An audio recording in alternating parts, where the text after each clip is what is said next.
All right, so you just witnessed me put the front spacer leveling kit on the front of this Tacoma, buddies from Works, 2018 SR5 four-door crew cab, four-wheel drive.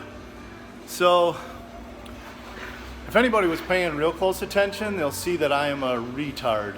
I committed the first cardinal sin of working under the front of a vehicle. I forgot the jack stands. What an idiot. Just, I don't know. Got in a hurry, got excited. I live for this stuff. Way too geeked up for it. And jacked the truck up, went to town, and it wasn't until I was just putting the wheels back on that I went, oh, there's no jack stands under this thing.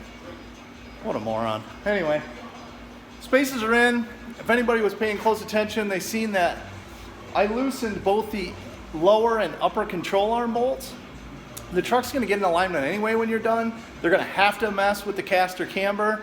There's no reason to not loosen those. That lets that lower arm drop right out of the way. Everything's clear. The strut comes all the way down and up and down out of the bottom. You're not fighting anything.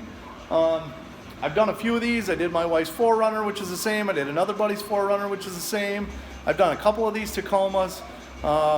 It just doesn't make sense to not go ahead and loosen that lower control arm, drop it right out of the way. The alignment company is going to have to fix that anyway. I took, a quick eyeball of where they were at, and I'll put them back to that spot to try to be close to where they were. But ultimately, if you're taking it to a good alignment shop, they're adjusting that caster and camber, getting all that stuff set right back to where it should be when you're done. So no big deal.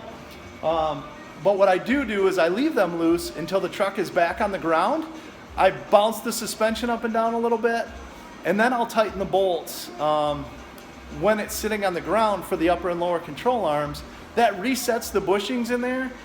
It's not holding the bushings on a bind, right? Because originally the control arm was sitting more flat. Now the suspension is pushed down slightly. That arm is at an angle.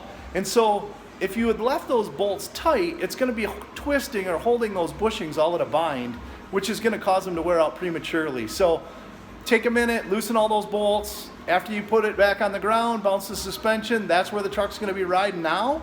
Tighten all those bolts back up, and the bushings are at their neutral or relaxed position, which will save them in the long term. So I'm gonna go ahead and tighten those bolts up. We'll get the skid plate back under the front of this thing, and then we're gonna move on to the back.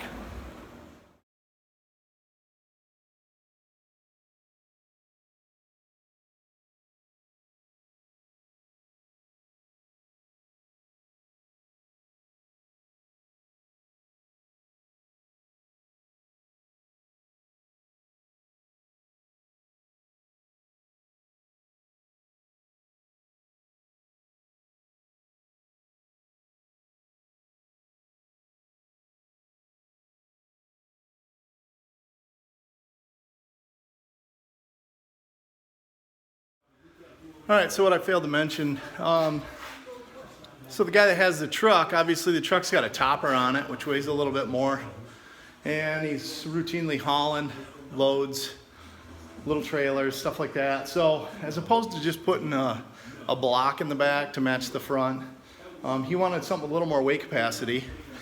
So one of the other Tacomas that I played with, the guy actually had just removed a set of Icon rear leaf springs with a multi-stage add-a-leaf kit in it.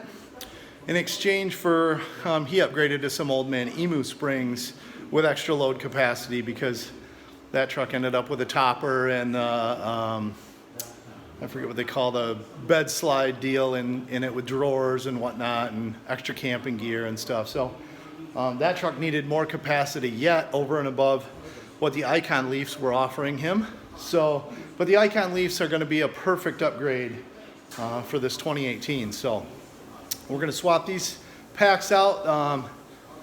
These are with the Icon Leafs, they actually still are the newest version of the Tacoma spring. They had been, recalled and upgraded prior to the installation of the Icon add-a-leaf. So still getting I guess the best combination for the buck, right? So, I mean, pick these things up used for $100 and you can't even get the Icon add-a-leaves for that, and they're complete spring packs. So should be able to just unbolt the existing spring packs, swap them out, and hopefully it goes as easy as I'm thinking it'll go, I guess. We'll find out in a minute.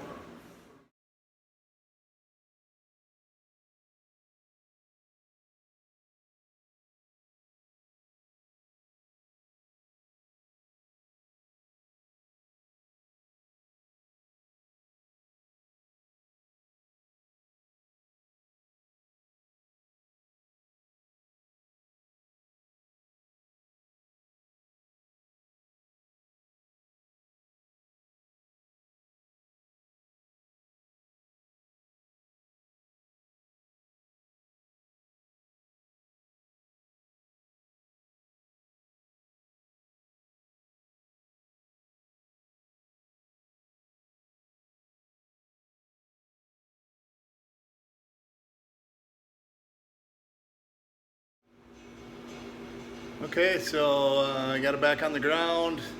I'm just going to go through and re-torque everything, but pretty much that's what it's got. So 2-inch lift in the front, the Icon Add-A-Leafs, which I mean they did have a few miles on them, like 40,000 miles. So, but those probably lifted the back.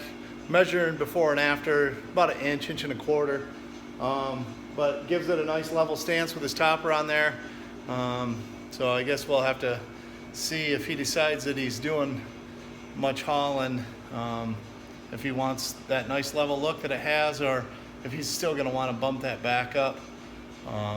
Maybe we take the stock overload leaf out of the original leaf springs and drop it in the back of the Icon leaves, have you remove that overload leaf. So that's a possibility. We could just, replace the center pin, use that overload leaf in that Icon pack. Yeah, I think it turned out good. It's got an appointment to get an alignment done on it, and really definitely takes the grandpa look out of the truck, gives it a whole new attitude. So thanks for watching.